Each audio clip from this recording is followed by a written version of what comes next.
Olá, alunos, tudo bom?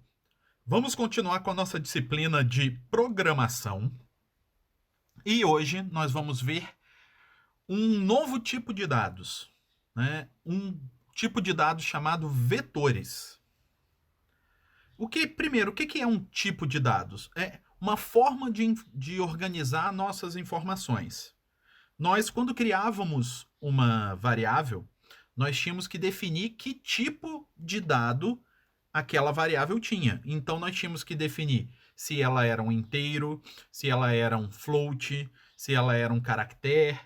Então nós tínhamos que definir qual era o tipo de dado da variável. Agora nós vamos aprender um novo tipo de dado que a gente pode atribuir para uma das nossas variáveis que nós vamos utilizar nos nossos programas, tá? E esse tipo de dado a gente chama de vetores. Primeiro, como que eu declaro um vetor? Eu tenho que seguir a sintaxe correta dele. Então eu vou ter o tipo, o nome da variável e o tamanho. Aí vocês podem pensar, mas professor, eu vou declarar um tipo de dados e para declarar um tipo de dados eu tenho que informar qual é o tipo daquele dado? Mais ou menos. Por quê? Porque o vetor ele é um conjunto homogêneo de variáveis agrupadas e indexadas por um número para facilitar o seu acesso. Então, o vetor ele não é um tipo de dados isolado, ele é um conjunto de variáveis. Então, ele não é que nem um inteiro, que ele é uma informação. O vetor ele é um conjunto de informações. E como conjunto de informações, ele pode ser um conjunto de várias coisas. Todas essas coisas têm que ser idênticas uma à outra, por isso que tem que ser um conjunto homogêneo. Então, o vetor ele pode ser um conjunto de inteiros. Então, eu posso ter um vetor de inteiros. Eu posso ter um conjunto de float. Então, ele pode ser um vetor de float. Ele pode ser um conjunto de caracteres. Então, ele pode ser um vetor de caracteres. E assim por diante. Então, eu posso ter um vetor de qualquer outro tipo de dados que eu tenha na minha linguagem. Então, o vetor é para isso. Então, as características dele são que ele é um conjunto homogêneo, e que esse conjunto homogêneo, né, ele é agrupado e ele é indexado por um número para facilitar o acesso. Então, eu tenho uma certa quantidade de elementos que eu tenho que declarar no início, né? Eu declaro o tipo, né, se ele é um vetor de quê, o nome, porque toda variável tem que ter um nome para eu utilizá-la ao longo do programa, e o tamanho, assim, quantos elementos esse conjunto, ele é um conjunto de quantos itens, né? Então eu tenho que informar esse tamanho e eu vou ter um númerozinho associado a cada elemento daquela quantidade. Por exemplo, se eu declarei um vetor que tem tamanho 10, eu vou ter um númerozinho para cada um desses 10 itens dentro da minha variável. Todos vão ser acessados com o mesmo nome de variável. Só que vai ter um nome e mais um númerozinho. Esse númerozinho para saber qual deles que é. É como se fosse um, um prédio onde tem apartamentos. O nome é o nome do prédio. E o número vai dizer em qual apartamento que ele está. Se um prédio tem 10 apartamentos, você vai ter o edifício X, apartamento 1, apartamento 2, apartamento 3. Então você consegue identificar cada um deles com o nome e o número que associa cada um deles. Beleza? Então, alguns exemplos. Aqui eu estou dando exemplos de como eu criaria esse vetor. Então, eu posso criar, no primeiro exemplo aí, int idade, abre e fecha colchetes e dentro dele 10. Então, nesse caso, eu estou criando uma variável idade, o nome da variável é idade, e ela é um vetor de inteiros, porque ele começou informando que é um tipo inteiro. E ele tem 10 posições. Então ele tem idade, um vetor de 10 posições inteiras. Então eu tenho aí 10 inteiros criados de uma vez só. Isso é uma das vantagens do vetor. Se eu preciso criar uma certa quantidade, uma quantidade grande de elementos idênticos um ao outro, eu posso declará-los como um vetor, porque eu vou declarar todos de uma vez e eles vão estar organizados juntos numa mesma variável. Quem vai decidir se essa é a melhor forma de declarar é o programador. Então, o programador vai decidir se para ele é melhor criar um vetor com 10 posições ou 10 variáveis isoladas. Mas o programador tem à disposição essa ferramenta para utilizar se ele achar que é conveniente. Aí, por exemplo, no segundo caso aí, eu posso criar um outro vetor que também é um vetor de inteiros, mas tem um nome diferente. Né? O nome da variável é diferente, é idade 2. E ele tem tamanho 20. Né? Então, criei uma outra variável. Por quê? Porque era necessário para o programador naquele momento. Outro caso, um vetor de float. Né? O nome da variável é nota e o tamanho do vetor é 120. Então ele tem a variável nota que tem 120 posições. Cada uma das posições é um float diferente. Então eu criei 120, é como se eu tivesse criado 120 variáveis diferentes. Mas no fundo eu criei uma variável com 120 posições e eu consigo acessar cada uma delas. Acessar, utilizar, né, fazer conta com elas, o que eu precisar. E o quarto exemplo que nós temos aqui é um vetor de char. Então, nome é o nome da variável, ele é um vetor de char com 50 posições. Aí já vai uma dicasinha para o que a gente vai ver logo em seguida. Quando a gente cria um vetor de char, a gente pode chamar de um vetor de char, porque ele é isso, mas também a gente pode chamar por outro nomezinho. A gente pode falar que ele é uma string. Então, uma string é um vetor de char. Tá? Então, são duas formas de chamar a mesma coisa. São sinônimos. String e vetor de char. Beleza? Então, essa é a forma de criar um vetor. E como que eu utilizo o vetor? Tá? Então, se eu for utilizar o vetor, se eu criei uma variável com 10 posições, por exemplo, a idade, né? A variável idade é um vetor com 10 posições inteiras. Como que eu faço para acessar cada uma dessas posições, para utilizar cada um desses elementos? Quando eu for utilizar, eu tenho que falar qual daqueles 10. Imagina que eu estou enviando uma encomenda para um endereço que é um apartamento num edifício. Então eu tenho que falar o nome do edifício e o número do apartamento, senão a entrega pode ficar perdida, não vai saber para quem entregar. E no caso do C, não tem porteiro para guardar e avisar para o dono quando ele passar. Então, você tem que informar o nome da variável e em que posição da variável que você vai colocar aquela informação. Então, se é na variável idade, então tem que falar, é na variável idade, mas qual delas? Em qual posição da variável idade? Porque a variável idade não é um inteiro, ele é um vetor de inteiro. Então eu posso falar, na idade, posição 0, coloque o valor 12. Num outro exemplo, no segundo ali, na idade, posição 5, coloque o idade, posição 0, mais 30. Então, nesse caso, eu posso, ao mesmo tempo, colocar uma informação em uma determinada posição do meu vetor, quanto pegar uma informação de uma determinada posição do meu vetor para utilizar numa conta, numa condição, num if, num while, no que eu precisar. Ele é uma variável como outra qualquer. Tá? Aqui eu só estou mostrando como que a gente pode utilizar essa variável. Beleza? Um detalhe que eu já posso mostrar para vocês aqui. Eu falei aqui nessa variável idade, eu falei na posição idade, posição 0. Alguns de vocês podem achar isso estranho, mas esse é o padrão da utilização do vetor. Toda vez que eu crio um vetor, em linguagem C, isso é específico para a linguagem, mas em linguagem C, a contagem, como que eu enumero quem é cada um dos elementos do vetor, essa contagem sempre começa no 0. Então, se eu criei, nesse caso aqui, nesse exemplo, um vetor com 10 posições, as 10 posições serão 0, 1, 2, 3, 4, 5, 6, 7, 8 e 9. Sempre vai ser assim, em linguagem C. Então, o primeiro elemento de um vetor é sempre o elemento da posição 0. Ele sempre começa a contar do 0. Algumas pessoas no início, né, se confundem com isso, porque a gente é acostumado a começar a contar do 1 ao invés de começar a contar do 0, mas em C ele começa a contar do 0 e a gente tem que se habituar com isso e se adaptar para conseguir programar corretamente.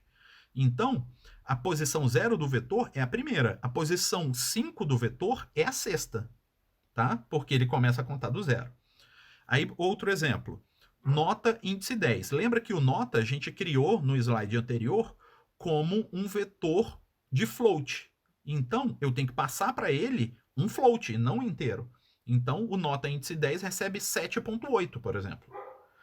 Outro exemplo, nota índice 20 recebe nota índice 10 mais 1,0. Então, eu estou acessando uma determinada posição do vetor nota, somando com outro valor, que é do mesmo tipo, né? Eles são float, e atribuindo essa resposta para uma outra posição do vetor nota.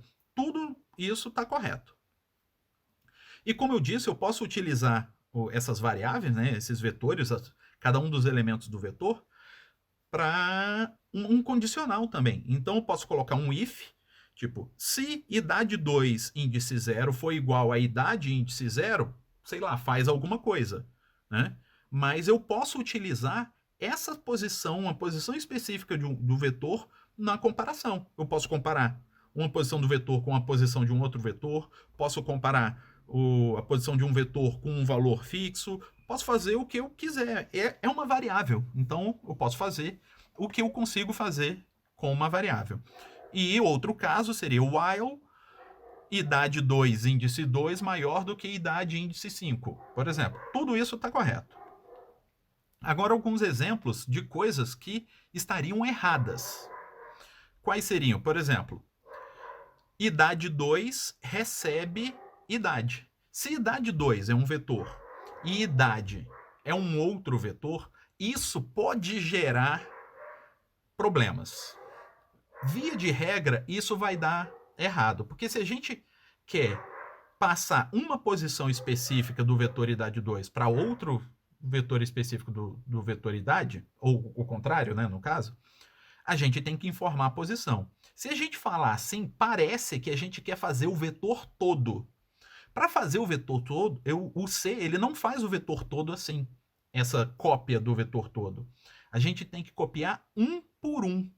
Então, para eu copiar todos os elementos do vetor idade para posição específica do elemento do vetor idade 2, eu teria que fazer um for ou um while que ia percorrer um por um dos elementos e fazer a cópia individualmente. Fazer o idade 2, índice 0, recebe o idade índice 0. O idade 2, índice 1, recebe o idade índice 1. O idade 2, índice 3, recebe o idade índice 3. E assim por diante, até chegar no final. Então tem que fazer elemento por elemento. Tá? No if, a mesma coisa. Não faz sentido eu falar se idade 2 for igual a idade. Porque idade 2 e idade são vetores. Tá? Se eles forem vetores, eu tenho que comparar os elementos. Se você quer saber se todos os elementos de um são iguais a todos os elementos do outro, você vai ter que fazer um for ou um while para conferir isso. Se você quer que um elemento específico de um vetor seja igual a um elemento específico do outro, aí você tem que informar qual é esse elemento específico que você quer que seja maior. E na mesma coisa no while. Sim, o idade 2, while idade 2 maior do que idade, isso vai ter um comportamento totalmente errado. Né? Então você tem que verificar, eu quero saber um elemento específico do idade 2 se é maior do que o do idade, ou se, sei lá, a soma ou a média dos elementos do idade 2 é maior do que o do idade. Então a gente tem que fazer essa conta, né, separadamente, né, para que a conta seja feita da forma correta. Aí está sendo feito da forma errada. Então, quando a gente vai manipular o vetor, a gente tem que passar o vetor, né, informando a posição do elemento que a gente quer fazer. Se a gente quiser fazer algo que tenha efeito para o vetor todo, a gente tem que fazer isso um por um dos elementos dele. Certo? Por exemplo, vamos ver aqui, ó. Eu quero pedir para o meu usuário digitar 10 valores, que são 10 idades diferentes, e eu quero armazenar num vetor e depois imprimir de volta, né, para o usuário esse vetor, esses valores, né, na tela para ele. Então, Aqui a gente começa com o include stdio normal, main, e eu, primeiro, declarei um vetor idade de 10 posições. Então, o vetor idade com 10 posições do jeito que a gente criou lá, e ele é um vetor de inteiro. Então, a gente já sabe, cada idade tem que ser inteiro. E criei um outro inteiro i, que a gente vai ver logo em seguida para que serve. Aí, eu imprimi na tela, pedindo para o usuário digitar 10 idades. Beleza? Então, agora eu estou esperando que o usuário digite 10 idades. Então, eu sei quantas idades são. Eu sei o valor, tanto que eu declarei o meu vetor com um valor fixo de 10, né? Ele tem 10 posições. E eu pedi para o usuário 10 valores de idade. Então, eu sei que eu vou esperar 10 valores. Então, eu poderia aqui fazer 10 scanfs, né? Ou um scanf com 10% de, né? Para digitar e cada um dos valores que o usuário digitar corresponder a 1% de, e eu colocava uma variável para cada uma que ele, né, onde ele iria armazenar cada valor digitado. Mas existe uma forma mais eficiente e mais fácil da gente escrever se a gente souber utilizar o for, que foi o conteúdo que nós vimos, né, na nossa última aula. Então, eu vou utilizar o for para ser essa ferramenta que vai repetir 10 vezes a leitura. Então, eu vou fazer um for, e o i, essa variável a mais que eu criei ali em cima, ela vai ser usada justamente para contar esse for. Porque se eu quero que sejam lidas 10 vezes, eu tenho que ter alguma variável para contar. Quantas vezes eu já li para saber a hora de parar. Então eu estou falando aqui que ela vai começar com 0. Por que eu estou falando que ele vai começar com 0? Porque em C, a contagem do vetor sempre começa no 0. Então, se eu vou, o primeiro valor que o usuário digitar, eu vou colocar na primeira posição do meu vetor, a primeira posição é a posição 0. Então, eu tenho que começar no 0. Tá? Então, eu coloquei aqui começando com 0, porque é isso que eu preciso. Se eu precisasse que começasse no 200, eu colocaria 200, e assim por diante, né? E a segunda, né, o segundo valor aqui é o i menor do que 10, porque eu vou fazer essa leitura enquanto o i for menor do que 10. Porque quando o i for 9, eu estou lendo o 10º elemento. Quando o i for 10, eu estaria lendo o 11º. E eu não quero, porque eu vou ler só 10. Então ele vai fazer isso enquanto for menor do que 10. E I++. I++ significa a cada leitura que você fizer, aumente mais 1 no próprio i. Para eu saber, estou lendo a posição 0, estou lendo a posição 1, posição 2, e assim por diante, até a posição 9, posição 10, parou. Beleza? E aqui, dentro do for, eu tenho um scanf com 1%d, então ele vai ler um inteiro e vai armazenar onde? Ele vai armazenar no idade índice i. Porque o i ele começa com 0, então o primeiro lugar que ele vai colocar vai ser o idade índice 0. Quando terminar a primeira leitura, o i vai ser somado de 1, então vai de 0 para 1. Então, quando ele ler aqui da segunda vez, ele vai botar no idade índice 1. Aí depois vai somar mais 1. No próximo, ele vai botar no idade índice 3. Então, cada número que o usuário digitar, ele vai ser colocado em uma posição diferente do meu vetor, em sequência, bonitinho, cada uma das posições que ele tem. Então, ao final, eu vou ter lido 10 valores e vou ter armazenado esses 10 valores em 10 posições diferentes do meu vetor de 10 posições. Tudo se encaixa. Esse parzinho, vetor e for, ele é um parzinho que encaixa perfeitamente. Tá? Que é uma duplinha que é importante todo mundo entender como utilizar os dois juntos, seja para ler, seja para imprimir, seja para fazer conta, que é isso que vai permitir que a gente faça coisas mais complexas um pouco mais na frente, tá? Aí, quando eu terminar esse for, eu terminei de ler, eu li todo mundo. Aí agora eu tenho que imprimir na tela. Aí eu vou fazer um outro for bem parecido com o anterior. Então ele vai começar no 0, vai ser do i igual a 0.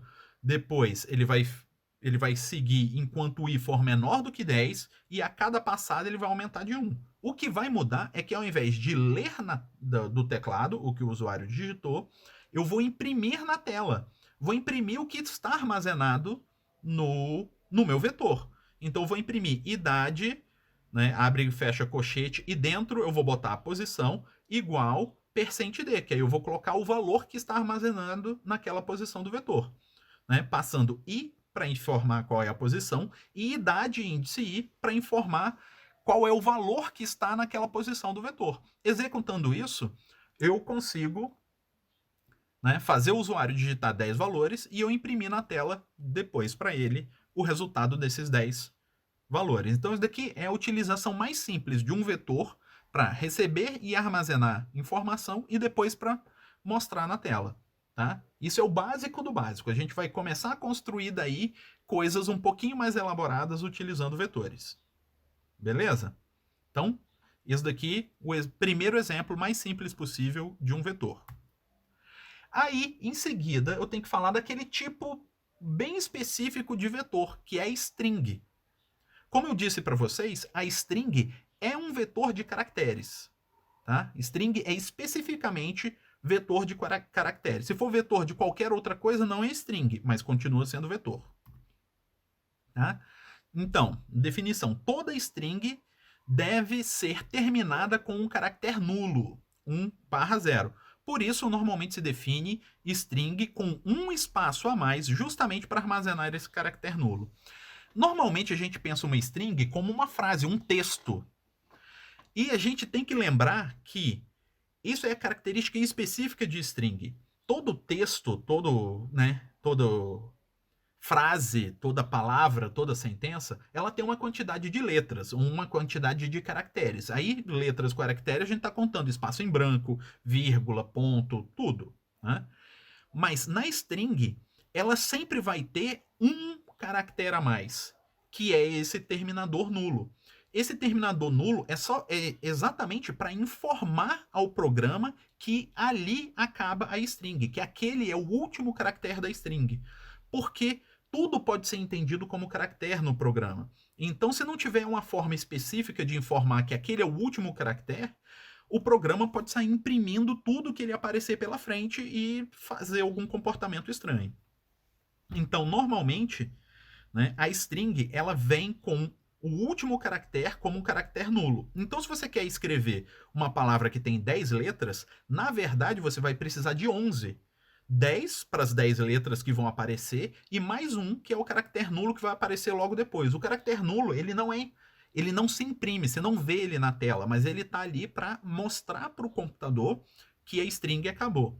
Então, se você quiser escrever o seu nome na tela e o seu nome tem 10 letras, você vai precisar declarar uma string que tenha 11 letras, senão você pode imprimir coisa errada na hora que for imprimir o seu nome. Tá? Então, na string, a prática é a gente declarar a string com um caractere a mais do que o que a gente acha que é necessário, do que a quantidade de caracteres visíveis, né, que a gente vai imprimir na tela, e esse caractere a mais ele é utilizado para armazenar o caractere nulo, tá? Só no caso de string, só string de caracteres, beleza? Só em vetores de caracteres. Aí, por exemplo, printf, nome, %s e a variável nome, por exemplo, tá? Porque a forma de declarar string é a mesma forma de declarar vetor, né? Não faz grande diferença, é só você falar que é um vetor de caracteres, que ele é uma string. A única diferençazinha que tem, né, é no scanf, que quando eu faço um scanf de uma string, né, scanf %s, e eu coloco o nome da variável onde ele vai colocar, eu não preciso colocar o e-comercial. Lembra que eu falei que o scanf eu precisava botar o nome da variável com um e-comercial antes? Então, a string é a exceção. A string eu não preciso colocar o e-comercial. Mais para frente, um pouquinho mais adiante na disciplina, eu vou explicar por que disso. Tem uma lógica, tem um porquê atrás, mas ainda não é o momento de eu detalhar. Tá? Então, no scanf, quando é uma string, eu não preciso botar o e-comercial. Por enquanto, essa daí é uma exceção da nossa regrinha. Tá? E, da mesma forma que os outros vetores, quando eu quero fazer alguma coisa com a string, eu não posso fazer tudo de uma vez, né? Para copiar uma string, juntar duas strings, calcular o tamanho de uma string, comparar uma string com a outra. Eu não posso fazer isso tudo de uma vez, porque ele é um vetor, então tem que fazer um por um. Então, se você for precisar copiar de uma string para outra, você teria que fazer um for ou um while para copiar de uma stringzinha para outra, caractere por caractere. Mas como esse é um trabalho bem comum, já existe uma biblioteca que faz esse tipo de coisa para gente. Então existe a biblioteca string.h. Essa biblioteca, ela tem várias funções e aqui eu estou mostrando 4 para vocês. Tá? Primeiro, a strcopy, que é uma função que copia uma string para outra. Então você tem uma palavra, uma frase, alguma sentença numa string e quer copiar para outra string, você não vai fazer string 2 recebe string 1. Não, você vai fazer strcopy string 2 string 1. Tá? strcat é para concatenar, que significa juntar duas strings. Então você tem o nome numa string e o sobrenome numa outra string. E você quer juntar para botar o nome completo. Usa o strcat. strlen, ele calcula o tamanho da string. Por exemplo, a pessoa digitou uma string e você quer saber qual é o tamanho da string. O strlen informa isso pra gente. E o strcomp, ele compara duas strings para saber se uma string é igual a outra, é menor ou maior do que outra. Então, o strcomp é útil para isso. Tá? E tem um outro conjunto de... uma outra biblioteca que tem algumas coisinhas que são úteis para a gente quando a gente está manipulando o string. Por exemplo, se a gente quiser converter um determinado caractere de maiúsculo para minúsculo, a gente tem a função toLower, que converte o caractere para minúsculo. Se eu quero converter para maiúsculo, eu tenho o toUpper. Se eu quero saber se um determinado caractere ele é uma letra, né? É um alfa, é uma das letras do alfabeto, a gente tem o isAlpha. E se eu quero saber se um determinado caractere ele é um dígito, então eu tenho a função isDigit. Isso é útil para quando a gente está processando uma string. Tipo, a pessoa digitou e você quer saber se tem um número no meio do que ela digitou. Aí você tem esse isDigit, mas ele vai fazer caractere por caractere. Então, novamente, se eu quero fazer em toda a string, eu tenho que fazer um while, um for, que vai percorrer todo mundo e fazer bonitinho o que eu quero fazer. Beleza? E, por último, nós temos a tabela ASCII. O que é essa tabela ASCII? É a forma como o computador entende cada um dos caracteres. Tá? Na verdade, tudo no computador são números, são dígitos. Tá? Então, o caractere que a gente está vendo, na verdade, no computador, ele está armazenado como um número.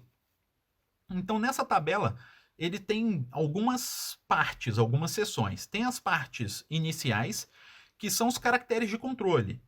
Né? Por exemplo, pular linha, início de texto, fim de texto, o fim o caractere nulo é o 00, por exemplo, para mostrar que uma string acabou. Né? E várias outras coisas, por exemplo, tabulação, pular linha, deletar, tá tudo ali, tá? Que são necessários para o computador fazer várias outras coisas. Aí depois vem a parte que são os caracteres que a gente imprime na tela, os caracteres comuns que aparecem na tela. Aí tem o 32, por exemplo, é o espaço. A barra de espaço é o 32. Aí tem a exclamação, é o 33. Aspas duplas é o 34. E assim por diante. Aí nós temos os números, os dígitos.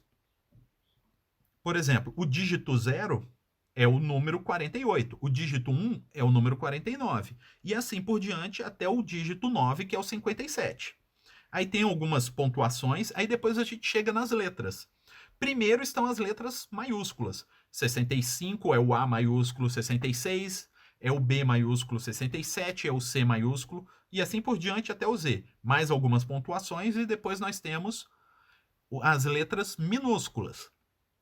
97 é o A minúsculo, 98 é o B minúsculo, 99 é o C minúsculo, assim por diante até o Z e mais alguns caracteres.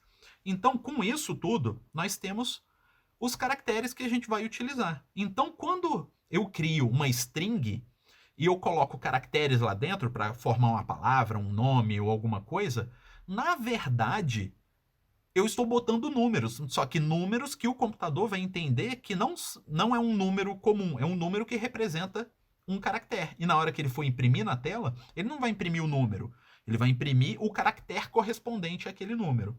Então, dependendo, se a gente tiver isso em mente, a gente pode utilizar isso para o nosso benefício.